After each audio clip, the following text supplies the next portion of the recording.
है।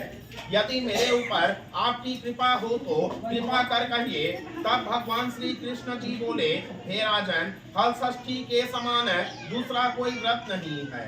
तब धर्मराज ने पूछा कि हे महाराज, यह व्रत कब और कैसे प्रकट हुआ? तब श्री कृष्ण जी बोले कि हे राजन, इस व्रत का आरंभ हमारी माता से हुआ।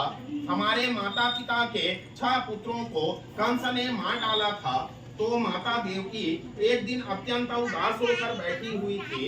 उसी समय नारद जी वहां उपस्थित हुए और माता देवकी से उनकी उदासी का कारण पूछा।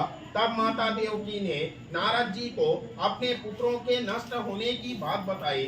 श्री नारद जी ने कहा कि बेटी, उदास मत हो, हल षष्ठी महारानी का व्रत करो। देवकी ने महिमा पूछा तो नारद जी ने एक प्राचीन इतिहास सुनाया।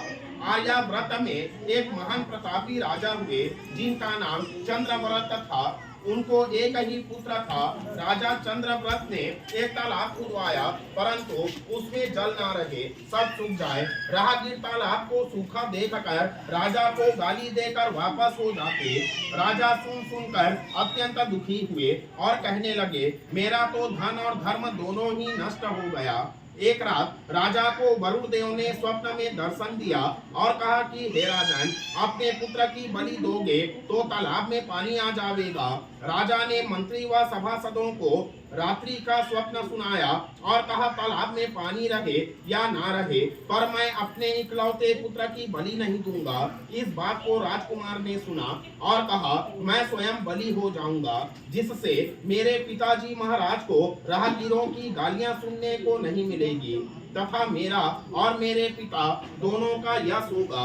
ऐसा कहकर तालाब की परिक्रमा की और बीच में जाकर बैठ गया। क्षण भर में तालाब भर गया, कमल खिल गए और जल जंतु बोलने लगे। इस बात को सुनकर राजा बहुत दुखी हुए और वन को चले गए। वन में राजा ने देखा 5 स्त्रियां हल षष्ठी व्रत की पूजा कर रही थी।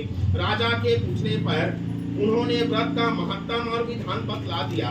राजा राजमहल को लौटकर रानी से इस व्रत की पूजा करने को कहा। रानी ने उसी दिन व्रत की और हल षष्ठी महारानी की पूजा की। पूजा के प्रभाव से राजा का लड़का तालाब से निकलकर खेलने लगा। राजा रानी ने जब समाचार सुने तो बड़े प्रसन्न हुए और लड़के को अपने घर ले आए। तब से प्रति वर्ष रानी हल षष्ठी महारानी का व्रत करने लगी। प्रेम से बोलिए श्री हल षष्ठी माता की।